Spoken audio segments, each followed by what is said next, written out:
Hello everyone, welcome back. Today I'm going to be wrapping this polished oval-shaped Amazonite stone. I'm going to be making a pendant, so stick around if you'd like to see me make it.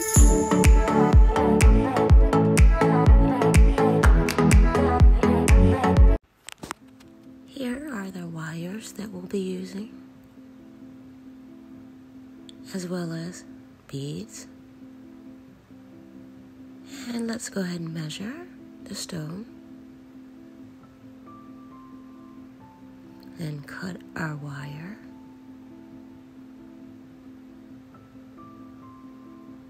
I'm going to leave mine on a spool and begin wrapping.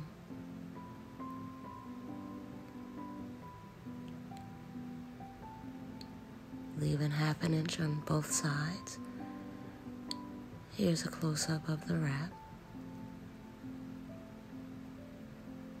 Just continue on wrapping until you have 1/2 inch on each side.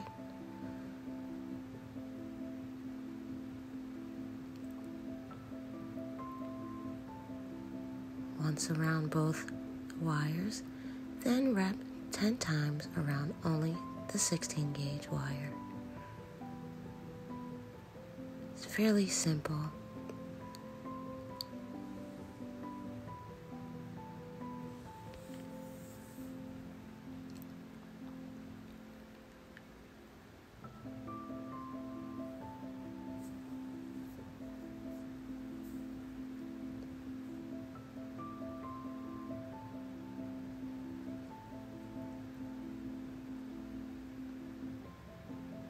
Here we are, finished wrapping. Now make sure you leave a 2-inch tail.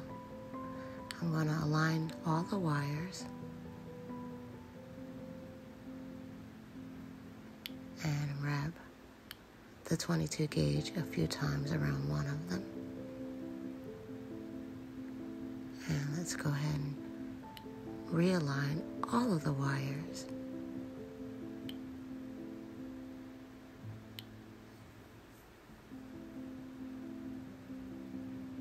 And we're going to continue our pattern, wrapping around all of the wires. This time we're going to do it twice, around all of the wires.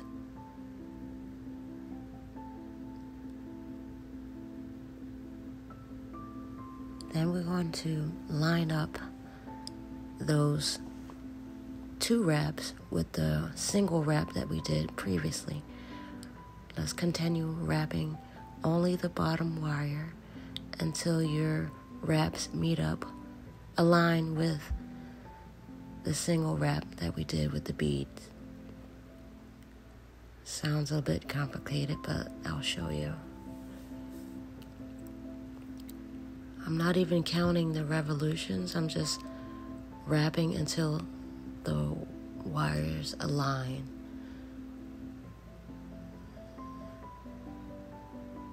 Right there. And then just wrap it twice around the totality of the piece. There we go. And then you just continue the bottom wire single wrap around that one until you meet up with the next.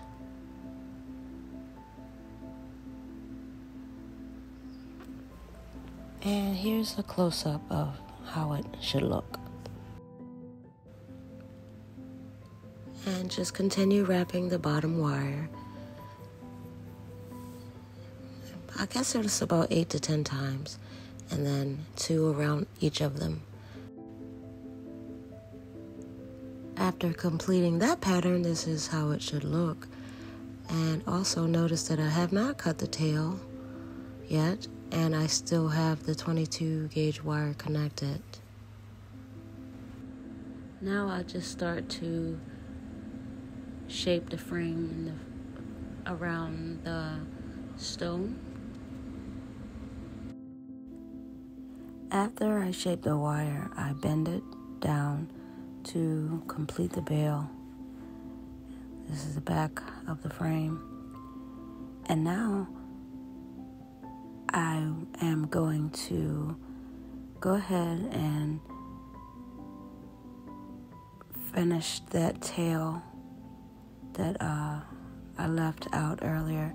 I'm going to use that to wrap it around the bail to go ahead and close it off to help keep it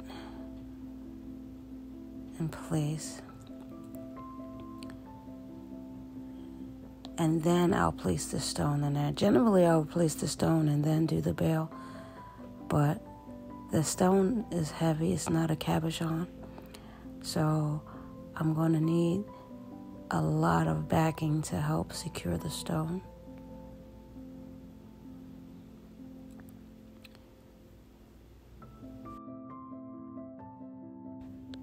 So I finished the bail, and now I'm going to spread those back wires out a bit, but leave a little space for the stone.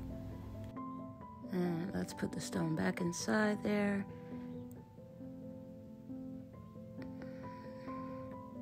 And then I'll turn it to the back and just spread those wires out.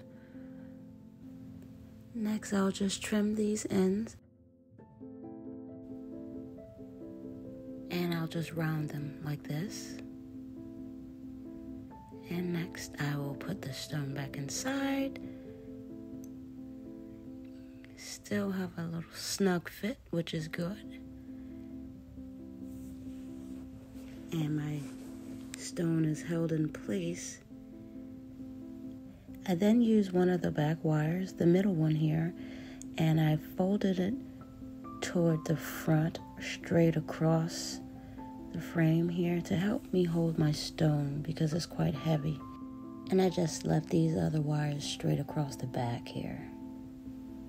And now I'll take the stone and place it inside the frame here. And let's move that around, maneuver it a bit so it can get inside, snug inside the frame.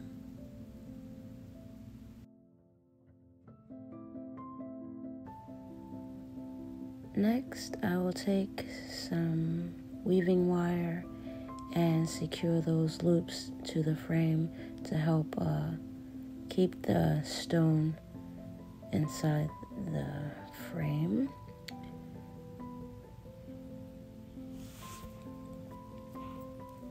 I'm just gonna secure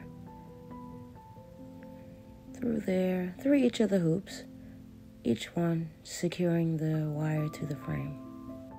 Trim those long pieces that were extended here, and I folded the front piece of wire down over top of them and made a curve, and I made a little swirl on the front of the pendant to finish it off.